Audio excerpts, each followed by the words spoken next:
It's like the whole game plan is already planned out before the game starts, and then of course they adapt if things go wrong. It's not like, okay, we have this 5-step plan. Oh, step 2 went wrong, so we lost. You know, they always have a backup. But I mean, the last fight as well, very textbook. They weren't 5 at the base. That was also another point. Like Gyro was TPing. He was TPing at the tier 2 of the enemy in top lane. Zai came in, cancelled the TP with a vacuum, and he was running all the way back to base. And I think there was a ward on the jungle, the cliff, that spotted him out, and they were able to actually pick him off. Like S4 just started out with the Hex and the Weave, the Medallion. Yeah. Even if he was able to pop his BKB at the end, but it was just too much minus armor, and there was -1 from before the fight even starts. So LGD was under a lot of pressure. Yeah, good point.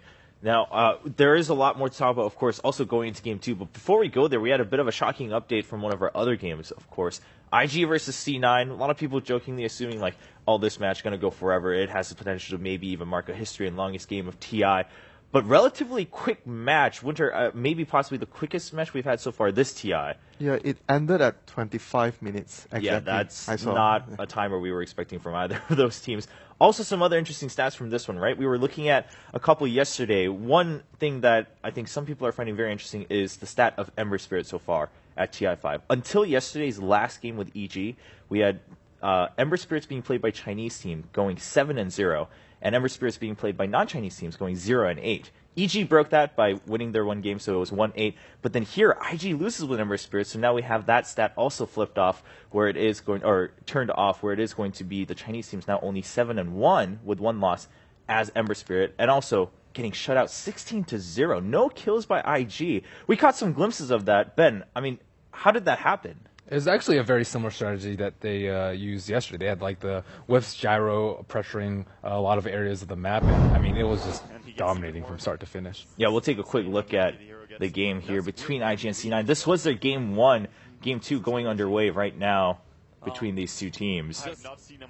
They overcommitted on the Gyro a lot and underestimated the Wisp. And you guys talked about two teams that you really don't want to give Wisp to, and Cloud9 is certainly one of them. They just overcommitted, and then they gave up like 2 or 3 kills in return without killing the Gyro confident. That just happened, 2 or 3 too many times at the start of the game. On top of that, we have Vada's Beastmaster, a classic hero matchup for him, and he is just really good about playing with the vision, with the Hawk moving around the map, and getting things done. There's also one point about C9's draft.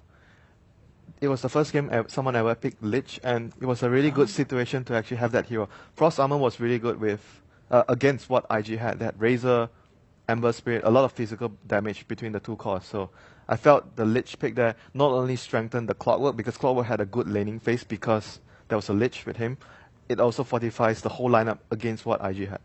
Yeah, so pretty surprising Game 1 from both teams, but props to C9, of course, taking that lead. Now, they are 1-0, but the match isn't over yet. And speaking of that, of course, we do have, again, a lot of players. We've been learning about a lot of our players here, and some facts that maybe we didn't even know of. A lot of the community now finding out more about their favorite players here at TI5. We have a little bit more insight into Ferrari from IG as they go into game number 2 versus C9. 第一次见430的时候，就觉得这个人有点疯狂吧，每天都在打，就是他也没玩别的，就一直在练，一直在打。我觉得430他首先对自己从来不会降低要求，他不会乱看网页什么的，就是我觉得 IG 最强的地方在于我们能适应所有的战术，因为 基本上所有的英雄我们都会去用，都会去尝试所有的套路，我们都可以去复制它，然后去学习它。我觉得430，这5年一直在 IG 打，是我挺佩服的吧，因为很多职业选手都是这么多年就是一直保持一个很好的竞技状态吧。第一个反应就是他是一个挺大胆的人，比较刚，然后当然这和他技术高有关吧。 艺高人胆大，但是他绝对是一个不怂的人，在游戏。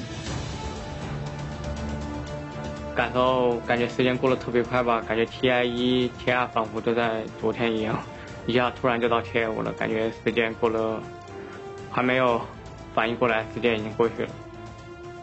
IG 和他之间已经有一种特殊的感情了。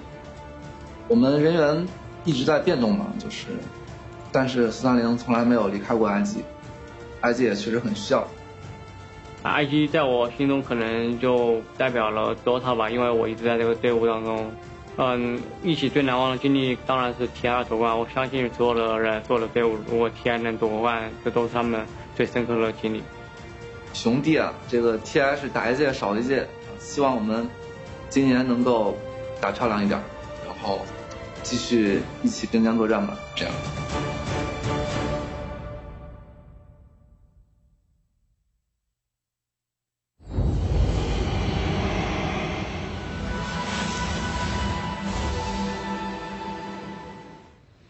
All right, so a little bit more insight into Ferrari, of course. I mean, very admirable, as you know, even his teammates were saying, just that he's been with IG for this long, and that last line, definitely a little bit of feels there, just saying, hey, TI's come and go, but we're going to fight even better this year at TI5. Ferrari looking for another shot at that TI championship. Would love to talk more about that, but our draft is starting. Things are moving fast here on day 3. By the way, if you're more interested in watching that IG game, definitely head over to Stream 2. You'll be able to catch IG versus C9 Game 2. Right now, we're going to draft of Game 2 of our matchup, Secret versus LGD. But before we go there, I'm full of updates this morning. We've got another record breaker in the game, Navi versus Fnatic on Stream 3. Navi did win. They're up 1-0, but Dendi went 20-0 on Queen of Pain, the highest kills we've had on a Queen of Pain in all TIs. So Dendi setting some records as we kick off the second half of the group stage. And that's definitely also the highest kill count we've had on any hero this TI. Yes. No one's been close 20, to that. I think so. 20-0 sounds been pretty dominating. Beyond Godlikes, but I think it's about 13, 14 kills or something. Yeah, that's crazy. That's pretty crazy. Again, so if you want to watch that matchup, sounds like there's a lot of blood being spilled there. That's on Stream 3, but right now, LGD versus Team Secret. We're here to check out if LGD can bring it back in Game 2. As everyone's been agreeing, I mean, it doesn't look like the draft was much of an issue, but look at this. Lesh getting through, and LGD happy to pick that right up. And the draft is going super fast. I was looking over what feels like 20 seconds ago, and they were about to pick the first hero. So the teams just know what they want in the first phase. LGD with the first overall pick, I think. They grabbed Lesh. And there was the Gyro Quap trade-off for Secret. So, correct me if I'm wrong, LGD had overall first pick last game, right? So it's the exact same sides and pick order. Yes, looks like it actually. Right. Yeah. Last game they first picked the. What was it? What did they? They traded. They took They the traded Gyro for Queen of Pain SF. Yes, Yes. that's right. And this time they trade Lesh for Queen of And they did ban the Queen of Pain Gyro. SF. Yeah. All right. And earlier Bane ban from Team Secret this time. Yeah, Secret prefer Radiant. I think if they could choose pick or side, they almost always choose Radiant as opposed to most teams which choose side first, or sorry, pick first. So, not exactly sure why. I think some people say like the off lane's a little bit easier, or they utilize the jungle a little bit easier, but the stats have been proving that Secret just generally prefer Radiant by a large margin. I think the main draw for Dire in the past was the easier access to Roshan, where they still have like a slight advantage, but it's not that big anymore. Whereas Radiant, like you said, easier off lane. I think to an extent it's also Better mid as well. The mid lane is better too. You have access to the camp. It's really good for farm efficient mid laners like Right. Secret like to run. Okay. And in addition to that, it also seems that when it comes to the safe lane, it's in a way it's easier to control the area generally on the Radiant than on Dire, where it can get a little bit more chaotic with the entrance points to an extent. All right. So some solid reasons. Rubik being banned out by LGD, and of course the Brood being banned out just a moment ago. Yeah, they're just taking out what they feel Secret is best at. So they're not allowing Secret to go for their comfort picks, and let's see what Secret has for their replacement picks for those heroes. Yeah, again, I mean, sure, LGD can't 2-0 anymore, but if they can at least tie, then you still leave it open-ended for the rest of both teams' matches to say, hey, let's fight for first and second seed still in Group A. The hopes are still alive there for LGD. If Secret takes it 2-0, though, that's quite a different story. And then an SD ban coming out from Secret. Interesting. They're taking away a good Lashrock partner, but we mostly see that when you want to pick anti-mage, but of course in this case Secret doesn't have the luxury to do that anymore since they have Gyro.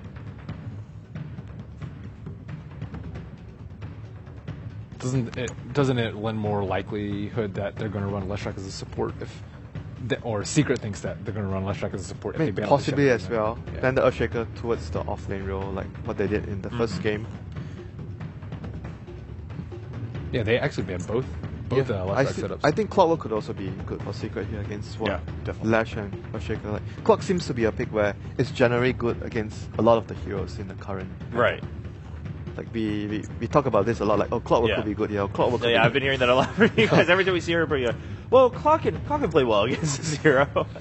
Got that list going. I mean, in general, Clock decent in lane. It's good in lane. Like you get experience and very good at like trading your life with someone important. It is very, very good here. I completely agree with that pick. I think it's the best hero they could pick right now. The downside and the reason Secret might have been contemplating whether it was now they should pick it was, okay, do we think LGD will play Shaker as a core, because in that case they won't pick Clock, and now LGD see all 3 cores, so now they know the remaining 2 picks have to be supports, and they can start targeting both their picks and their remaining ban at the fact that Secret will have to grab those 2. Okay. We might see a Witch Doctor again, perhaps, actually, for Kuro here. It's not... There's still Dazzle though. Dazzle is definitely a good Yeah, I mean, pick as well. we've seen so many games where Dazzle plus Gyro is together is a recipe for success. You grave him and the Weave as well. Everyone gets reduction in armor on the enemy team. Then the Flat Cannon just does a lot of work after that. I think the Dazzle is also very good for LGD. To keep the Leshrac safe, who is definitely going to be the target of Secret with this Clockwork pick. Like, they want to hookshot in and blow him up with Blade Mail and Queen of Pain's Burst. So, if nothing else, if you have a Dazzle to protect the Lesh against the Clock, you will most likely at least trade those 2 for each other in the fight, instead of just getting your Hashtag worth it if that happens. Yeah, it's still worth it for Secret, but it sets up for a potential fight. So LGD running through all of their time. I think they're thinking whether they want to go back towards the I.O again, possibly. Oh, okay, they're gonna go for the Dazzle instead this time around. So no I.O this game for LGD, but more of a defensive supports to keep their cores alive.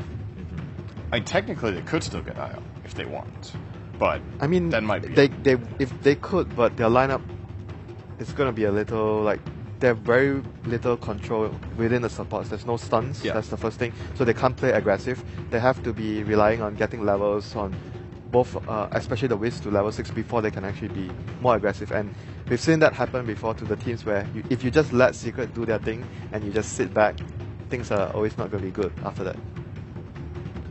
Yeah, they really don't have good control for the Clockwork right now. I mean, I think that LGD had a lot of trouble in the laning phase last game, shutting down the Shadow Fiend, shutting down the Darkseer, and I mean, Secret did kind of shore up their defenses by having the supports not in the safe lane, which is one of the reasons why I think giving Secret Queen of Pain is very difficult, just because you not only do you lose that lane, you lose the other lane just because they can leave Queen of Pain alone. Right. So I thought that they might try and concentrate more on the laning phase this game. Leshrac is really good, but Dazzle's a much more defensive support. Can't really gank mid for Leshrac. Can't really zone out the Clockwork terribly well. Okay. Enchantress coming out for Secret. What do you make of that?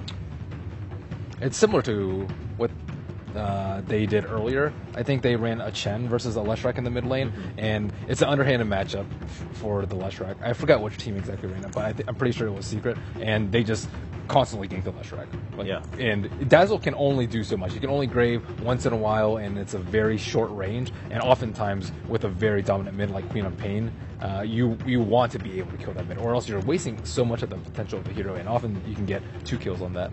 And if you look at their lineup and you think about how the early game is going to pan out, Enchantress is going to be looking to gank, and Dazzle, you're going to be holding a teleport scroll.